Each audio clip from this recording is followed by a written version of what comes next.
Friends, welcome to amazing cooking. ഞാൻ മഞ്ജുശ്രീ. എല്ലാവർക്കും സുഖമല്ലേ? ഇന്ന് വിഷു സ്പെഷ്യലായ വെള്ളരിക്ക പച്ചടിയുമായിട്ടാണ് ഞാൻ വന്നിട്ടുള്ളത്. അപ്പോൾ വെള്ളരിക്ക പച്ചടി ഉണ്ടാക്കാൻ വളരെയധികം ഈസിയാണ്. അതിന് വേണ്ട ഇൻഗ്രീഡിയൻസ് ഏതൊക്കെയാണെന്ന് നോക്കാം. ഒരു മീഡിയം വെള്ളരിക്കയുടെ പകുതി മതി നമുക്കിവിടെ വെള്ളരിക്ക പച്ചടിക്ക്. അപ്പോൾ അതിന് വേണ്ടിയിട്ട് ചെറിയ ചെറിയ കഷ്ണങ്ങളായി നീളത്തിൽ തിന്നായിട്ട് അരിഞ്ഞെടുത്ത് ഒരു കപ്പ് വെള്ളരിക്ക ഞാനിവിടെ വെച്ചിട്ടുണ്ട്. പിന്നെ വേണ്ടത് ഒട്ടും പുളിയില്ലാത്ത കട്ടത്തൈരാണ്. പച്ചടിക്ക് വേണ്ടിയിട്ട് എപ്പോഴും പുളിയില്ലാത്ത കട്ടത്തൈരാണ് നമ്മൾ യൂസ് ചെയ്യുക. അപ്പോൾ അങ്ങനെ ഒരു കപ്പ് തൈര് ചെറുതായിട്ടൊന്ന് ഉടച്ചെടുത്ത് വെച്ചിട്ടുണ്ട്.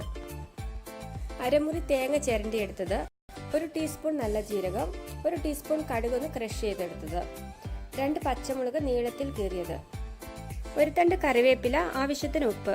ഈ ഇൻഗ്രീഡിയൻസ് എല്ലാം കൂടെ നമ്മൾ അരച്ചെടുക്കുമ്പോൾ കടുകൊന്ന് ക്രഷ് ചെയ്തെടുത്താൽ മാത്രമാണ് തേങ്ങയുടെ കൂടെ നന്നായിട്ട് അരഞ്ഞു കിട്ടുകയുള്ളൂ. അടുപ്പത്തൊരു മൺചട്ടി വെച്ചിട്ടുണ്ട്. ചട്ടി ഒന്ന് ചൂടായിട്ട് വരുമ്പോഴേക്ക് നമ്മൾ എടുത്തു വെച്ചിട്ടുള്ള വെള്ളരിക്ക ഇതിനകത്തേക്ക് ചേർത്ത് കൊടുക്കുക.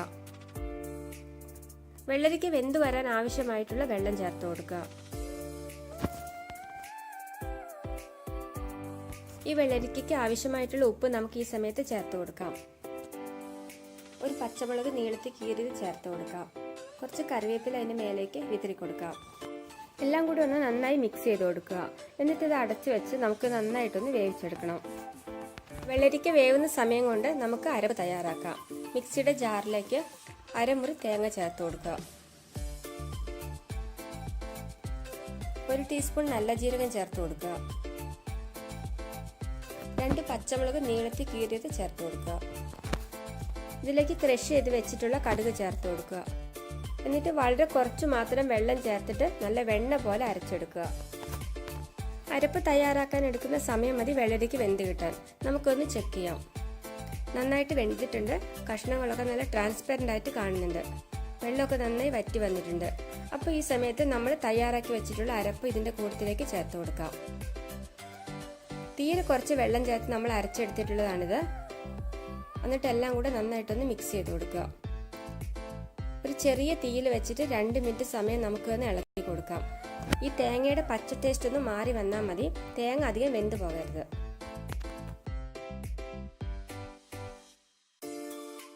ഇപ്പോൾ ചട്ടിയുടെ സൈഡിൽ നിന്നൊക്കെ ചെറുതായിട്ട് തിളവരാൻ തുടങ്ങിയിട്ടുണ്ട്. ഈ സമയത്ത് നമ്മൾ ഉടച്ച് വെച്ചിട്ടുള്ള കട്ടത്തൈര് ഇതിലേക്ക് ചേർത്ത് കൊടുക്കാം. ഗ്യാസ് ഓഫ് ചെയ്ത് കൊടുക്കണം. എന്നിട്ട് എല്ലാം കൂടെ നന്നായിട്ടൊന്ന് മിക്സ് ചെയ്ത് കൊടുക്കുക. തൈര് ചേർത്തതിന് ശേഷം ഒരിക്കലും നമ്മളിത് ബോയിലാകാൻ അനുവദിക്കരുത്. അപ്പോൾ പച്ചടിയുടെ ടേസ്റ്റ് അങ്ങ് നഷ്ടപ്പെടും. ഇപ്പോൾ നമ്മുടെ പച്ചടി ഇവിടെ തയ്യാറായി കഴിഞ്ഞു. പച്ചടി നമുക്കിനി താളിച്ചെടുക്കണം. അതിന് വേണ്ടിയിട്ട് പാൻ ചൂടായിട്ട് വരുമ്പോൾ 2 ടേബിൾ സ്പൂൺ വെളിച്ചെണ്ണ ചേർത്ത് കൊടുക്കുക. എണ്ണ ചൂടായിട്ട് വരുമ്പോൾ 1/2 ടീസ്പൂൺ കടുക് ചേർത്ത് കൊടുക്കുക. കടുക് പൊട്ടി വരുമ്പോൾ 2-3 വറ്റൽമുളക് ചേർത്ത് കൊടുക്കുക. കുറച്ച് കറിവേപ്പില ചേർത്ത് കൊടുക്കുക. എല്ലാം കൂടി നന്നായിട്ടൊന്ന് മിക്സ് ചെയ്ത് കൊടുക്കുക. താളിച്ചെടുത്തത് ആദ്യമേ തന്നെ നമ്മൾ തയ്യാറാക്കി വെച്ചിരിക്കുന്ന പച്ചടിയിലേക്ക് ചേർത്ത് കൊടുക്കാം. എന്നിട്ട് നന്നായിട്ടൊന്ന് മിക്സ് ചെയ്ത് കൊടുക്കുക. ഇതിന് കുറച്ച് സമയം നമുക്കൊന്ന് അടച്ചു വെക്കാം. അപ്പോഴാണ് ഈ പച്ചടിക്ക് നല്ലൊരു ടേസ്റ്റ് കിട്ടുകയുള്ളൂ. വെള്ളരിക്ക വിഷു സ്പെഷ്യലായി വെള്ളരിക്ക പച്ചടി നിങ്ങൾ എല്ലാവരും വീട്ടിൽ ട്രൈ ചെയ്ത് നോക്കണം.